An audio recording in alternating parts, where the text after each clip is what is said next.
গনি খান চৌধুরীর দুর্গ অটুট রাখলেন দক্ষিণ মালদার বাম সমর্থিত কংগ্রেস প্রার্থী ঈশা খান চৌধুরী। বিজেপি প্রার্থী শ্রীরূপা মিত্র চৌধুরীকে বিশাল ভোটের ব্যবধানে পরাজিত করে মালদা দক্ষিণ আসনে এবারও কংগ্রেসের জয়ের ধারা অব্যাহত রাখলেন তিনি। তাই ঈশা খান চৌধুরী জয়ে আনন্দে মেতে উঠলেন কংগ্রেস দলের নেতাকর্মীরা। মঙ্গলবার রাতে পূর্ণাঙ্গ ফল প্রকাশের পর কয়েক ঘন্টা কাটতে না কাটতেই বুধবার সাত সকালে ঈশা খান চৌধুরীকে শুভেচ্ছা অভিনন্দন জানাতে কংগ্রেস নেতাকর্মীরা হাজির হলেন কোতোয়ালি ভবনে। দলের জয়ী প্রার্থীর গলায় ফুলের মালা পরিয়ে হাতে পুষ্পস্তবক তুলে দিয়ে মুখ মিষ্টি করে সকলে মিলে শুভেচ্ছা অভিনন্দন জানালেন দক্ষিণ মালদার কংগ্রেস প্রার্থীকে। মালদা থেকে হক জাফর ইমামের রিপোর্ট, নিউজ আড্ডা 20। মালদার বাসীদেরকে ধন্যবাদ জানাতে চাই যেভাবে ওরা আমাকে আশীর্বাদ দুয়া দিয়েছেন।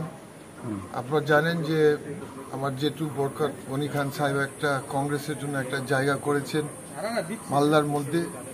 তো যেভাবে উনি কাজ করেছেন, লালবাবু কাজ করেছেন, আমার বাবা, সেভাবে আমিও একটা নতুন রূপ, কারণ আগে আমি বিধায়ক ছিলাম, এখন সাংসদ হয়েছেন, সেভাবে আমিও কাজ ওদের মতন ওদের পদে হাঁটব আর কি।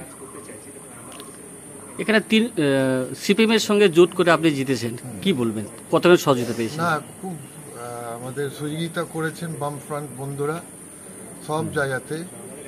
আমাদের অর্গানাইজেশনে খুব ওরা হেল্প করেছেন। আমি ধন্যবাদ জানাই আমাদের বামফ্রন্ট বন্ধুরা, কর্মীরা, ওয়ার্কাররা, লিডাররা যারা সঙ্গে দিয়েছে।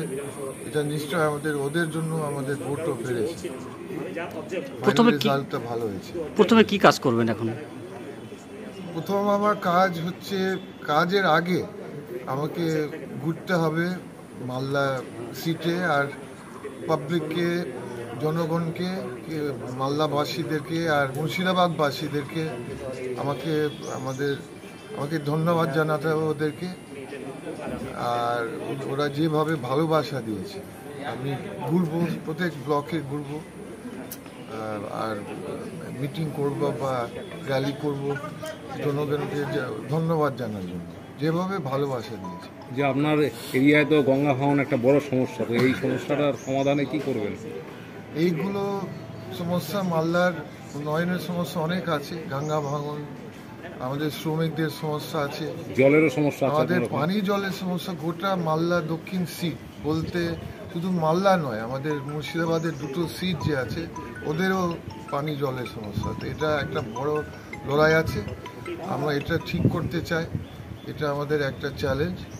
আর আমাদের সরকার যদি আসে তো আরও ভালো। তো এটা আমাদের খুব আশা আছে যে আমাদের সরকারও আসতে পারে। তো দেখা যাক। তবুও আমি বিভিন্ন কাজের জন্য, উন্নয়নের জন্য আমি লড়াই করব যাতে হয়ে যায় মালদা দক্ষিণ।